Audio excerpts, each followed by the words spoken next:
नर्मदापुरम जिले की इटारसी तहसील का जमानी गांव आज भी शास्त्रीय संगीत और कथक नृत्य की समृद्ध परंपरा को जीवंत बनाए हुए हैं। इस गांव में दुबे परिवार द्वारा पिछली 5 पीढ़ियों से गणेश उत्सव के अवसर पर शास्त्रीय संगीत और कथक नृत्य का आयोजन लगातार किया जा रहा है। आधुनिक दौर में जब शास्त्रीय कला के दर्शक कम होते जा रहे हैं, ऐसे समय में जमानी गाँव पूरे क्षेत्र के लिए सांस्कृतिक गौरव बनकर सामने आया है।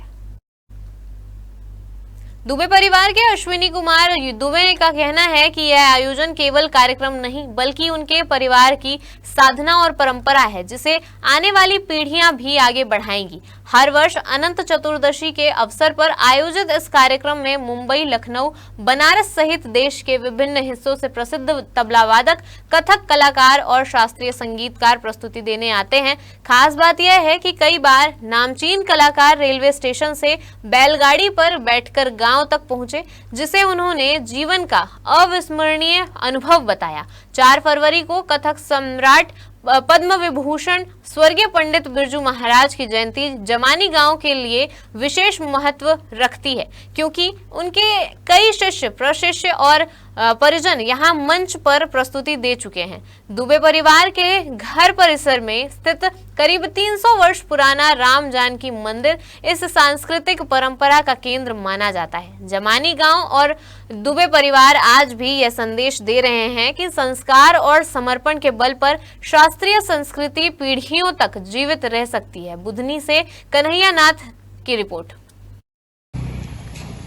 हमारे परिवार में गणेश उत्सव का आयोजन होता है और उस दरमियान शास्त्रीय संगीत के कार्यक्रम होते हैं, जिसमें कथक नृत्य की प्रस्तुति हमारे यहाँ मूर्धन्य कलाकारों द्वारा दी गई है, जिसमें प्रमुख हैं सितारा देवी जी, मधुरिता सारंग जी और आपके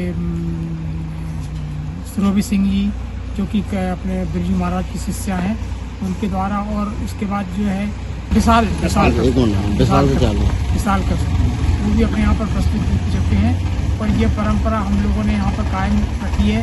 गणेश उत्सव का आयोजन होता है, उस दरमियान ये कार्यक्रम शास्त्रीय संगीत का हम लोग करते हैं और उसमें कथक नृत्य की प्रस्तुति मुख्य रूप से की जाती है। उत्तर प्रदेश आजमगढ़ हरिहरपुर का रहने वाला हूँ और हरिहरपुर एक ऐसा गांव रहा है जहां एक से एक विद्वानों ने अपना काम किया और तीनों विधा के कलाकार रहते थे, गायन, वादन, नृत्य। मैं उसी गांव का रहने वाला हूं और मेरा बनारस घराने की शैली है।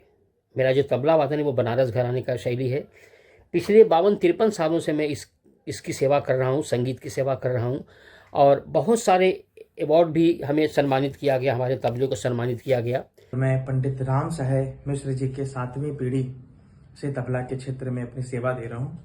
आप सभी को बताते हुए बड़ी खुशी और साथ ही साथ आपको ये साझा करना चाहता हूं कि कथक का जब भी नाम आता है तो पंडित बिरजू महाराज जी का नाम सर्वप्रथम आता है और उनकी सेवा आपने हर जगह देखी होगी, जहां पे इतने अच्छे तरीके से हमारे क्लासिकल आर्ट फॉर्म को यहाँ सराहाया जाता है, इतना अच्छे तरीके से वो सुनते हैं वहाँ पे। तो वहाँ पे मैं भी गया हूँ और मैंने भी वहाँ पे अपनी हाजिरी दी है। जब गणेश जी विराजमान होते हैं 10 दिन के लिए और अनंत चतुर्दशी के 1 दिन पहले यहाँ कार्यक्रम होता है। पहले पूरे समाज को, पूरे परिवारों को भोजन कराया जाता है। उसके बाद कार्यक्रम का शुभारंभ होता है, जो कि लगभग सुबह 4-5 बजे तक चलता है। कार्यक्रम इतना अच्छा होता है कि कोई आसानी से उठना चाहता नहीं है।